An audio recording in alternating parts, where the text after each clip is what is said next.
Welcome back to the channel. We have a new and interesting question here. I got a new microphone, by the way. I'm going to do a video on that shortly. So the first thing is, who am I without the camera? Without that camera? Who am I without you?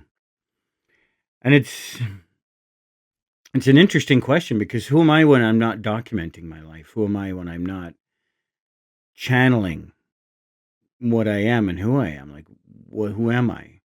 I'm not doing that. It's like, well, I'm the guy that goes around with camera lenses all the time, and I record stuff constantly.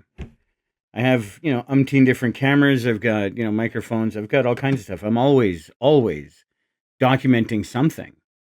So who am I when I'm not documenting is really the question, and the question has an interesting answer.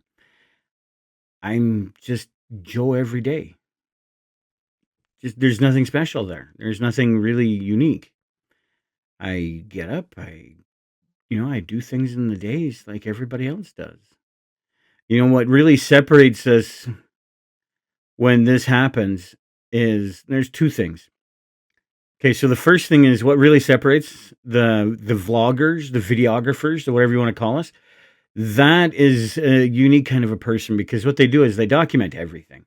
They test out new, different equipment all the time. Example, but they do different things and they constantly push the boundaries and push the limits. Like we've got some channels that are just constant live stream. We've got some that are just live stream for like 5 hours, even if no one's there, and they have it on. They come back, they check in with it like every 20 minutes or half an hour, and type something back or whatever, and then they just leave it like there's some people that do that. Play some non-copyrighted music in the background, just do their thing. I mean, there's that. There are other people that script out, I'm going to do A, B, C, D today, and then tomorrow it's going to build off of that and become, and there's people like me that just wing it, literally every day, just wing it, see what happens. And then there's where I'm a little bit different because I'm a photographer, I'm a bit of a philosopher, I'm a lot of everything. You see, I'm different that way because when I was a kid, I was about 13. I might have been 12. I might have been 14. I don't know. It was somewhere around 13. And what had happened was I went out with my mother's instant camera. It was a point and shoot camera, 35 millimeter, like they all were. And, you drop the film in the back and you get it going like the old school days where you had to wind your film and so anyway, I'd go out and I'd shoot with the camera and took a couple of pictures and I figured hey, I could take a lot of pictures. If there's only a few pictures on here to go, I'm going to take a lot of pictures. And anyway, I took a ton of pictures. I took probably 8 or 10 pictures before I started to feel guilty about taking that many pictures. And at first it was fun and I didn't care, but then it turned out to be, And then what ended up happening was my mother got the pictures afterwards and she just looked at them and these are garbage. They're a waste of film. And I got so angry and I was so hurt that what I did was I went out of my way to do everything but photography because photography was my dream from when I was just a little kid all the way up to 14. It was my dream.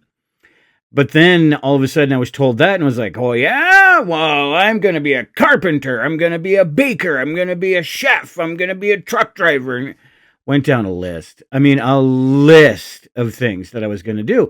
And I did them all. I really did. I did everything that was on my list. And as I got older, 16, 17, 18, I'm looking at the list and saying, oh, electrician. I don't know. Put that on the list. Oh, roofer. Oh, yeah, put that on the list there. And oh, there's another thing out here called tractor driver. Oh, tractor driver. Yeah, I don't know what a tractor is, but let's go down. Whatever. And farmer. Yeah, that sounds boring enough. I could do that. Whatever, just whatever you did, like drywaller. Yeah, I got to put that down. So anyway, what I did was I had a list that started off about yay big, and then it became, yay big. It was massive. So what I did, by the time I was about 28, 29, 30, I don't even remember.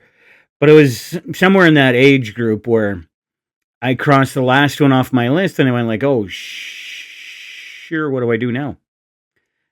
And I really didn't know. I really didn't. I had no idea what to do at that point. Because my whole life was based around saying a big F you to, what I felt when I was 14. So I based my life on that. And I went, went the distance. I really did. And like 15, 16 years go by, and I crossed the last thing off my list. And I was like, well, now what do I do?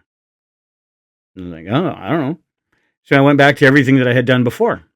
I was a cook. I was a driver. I was, whatever, construction worker, heavy construction, light construction, industrial construction, like whatever. I just did whatever, whatever paid well, and they did pay well. But whatever paid really well, and I would do that, and I would just take off, and I would do that, and that's all I did. So when I did that, that was stupid. It really was. It was stupid on my part, because I didn't have a direction. I didn't have a purpose. And by not having a purpose, I was very light-minded. And I did not know what light-mindedness was at the time. Now I do, and I don't do that anymore. I have a purpose. But that's what I did then. And anyway, what ended up happening was I started doing every little thing, and, whatever paid the bills. Like, whatever. And like, I did whatever. So I did a lot of that nonsense, and I enjoyed it. Sometimes it was a lot of fun. Sometimes it was just stupid, but I did what I did. So it's the kind of thing where that's what brought me to doing the YouTube videos, because I wanted to document my life. And like, you know what? I lived my life for other people for 50 years. I lived my life for everybody else. Now I'm living my life for me. And it's different. Let me tell you how. Let me adjust that microphone again. I'll figure out where to put this thing eventually, I promise. Anyway, I bet you can hear me a whole lot better, because I can hear me a whole lot better. Anyway, I was thinking about how I started really living my own life, and I was like, nah, I want to go camping. So I got into backpacking, and I did hiking like all the time. And then I decided, I don't care for this anymore. I got to get out to the mountains, and then I got to hike all day, and then I'm tired, and then I got to rush back home so I can eat. And big bunch of whining nonsense. And I eventually came to the conclusion where, what if I brought my camper with me? What if I just did that? What would that be like? So I started bringing the camper with me, and all of a sudden it was like, end of the day rolls around, like I could just go to the camper and make myself something to eat. I don't have to rush off anywhere. And then I met Marcy, and we decided we're going to do this a little bit bigger and a little bit more fun, and like, cool, let's do that. So we started doing that kind of thing, and it's actually opened up a whole new world where I get to live my dream, not again, but really for the first time, because I always wanted to be nomadic. I wanted to be like a hobo. And a hobo and a bum are two totally different things. I didn't know that as